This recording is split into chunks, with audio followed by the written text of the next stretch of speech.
All right. So the hero's monologue is all about explaining to the reader why the protagonist is doing what she's doing.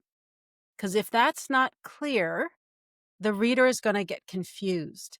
She's not going to care about what's happening, and she's not going to understand the point of it all. When the going gets tough for the hero, if the reason for the hero's actions aren't clear, the reader is going to think to herself, well, why doesn't the hero just stop?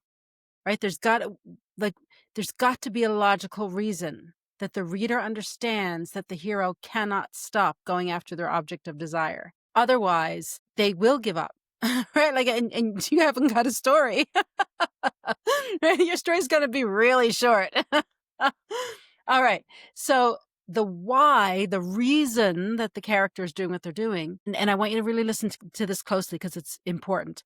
The why, the motivation, the reason for them doing what they're doing is connected to the stakes of the story. The reason the hero is acting is because if they don't, they stand to lose something or something bad is going to happen and, something like that. So let's just think back to the proposal that we studied a couple of weeks ago. If you haven't listened to that episode, really go back and listen to it because there's quite a few lessons that came out of that, even though it's a rom-com and we might pass it off as just sort of being a light and fluffy kind of a throwaway film. There's actually a lot of really solid craft stuff happening there, which is one of the reasons why it's so popular and people keep going back to it, by the way. Even if you haven't heard that episode, it's a really popular film. Chances are you have seen it, so you're going to understand what I'm about to say. Okay. In the proposal, it seems at first blush that the reason Andrew goes along with Margaret's scheme is because he wants a promotion and he wants the book that he has chosen. He wants it to be published and get a 20,000 copy first run. That's true, but it's a superficial reason. There's actually a much deeper reason for Andrew's behavior. The deeper reason, the real reason why Andrew does what he does is because he loves Margaret. He doesn't realize that at first, but he comes to realize it over the course of the film. So what's at stake for Andrew then? Well, if he doesn't act, if he doesn't go along with this harebrained idea of hers, he risks losing the love of his life. So that's the connection between the why and the stakes. All right, so that's the proposal. What about The Incredibles? What about Mr. Incredible? So what's the deal with him? Why does he choose to resume his superhero role when he's not supposed to? Well, just like in the proposal, two ideas are being offered up.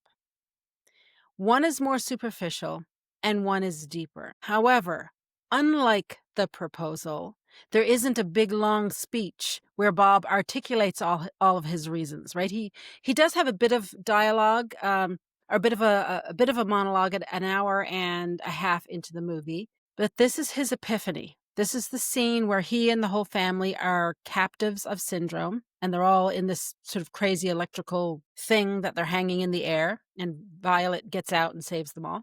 And he is talking to Helen there, and it's the closest thing to a monologue that Mr. Incredible has in the movie. So while it is a bit of a monologue, it's not what I'm calling the hero's monologue because he's not articulating his why. This is his epiphany. And the epiphany in a story is the moment that comes right after the all is lost moment or the dark night of the soul. At least in prescriptive tales. Okay, now I'm pausing there because I realize that I just sort of threw out a whole bunch of theory. Like that was a big mouthful of stuff that I just said. I tossed out 3 ideas that have nothing to do with the hero's monologue. So you know what? I'm going to put a pin in that for now, though. I think I might come back and study it in a future season. For now, don't worry about it. Just understand that when Bob is explaining that his family is actually his greatest adventure, that's his epiphany. It is not this hero's monologue thing that I'm talking about this season.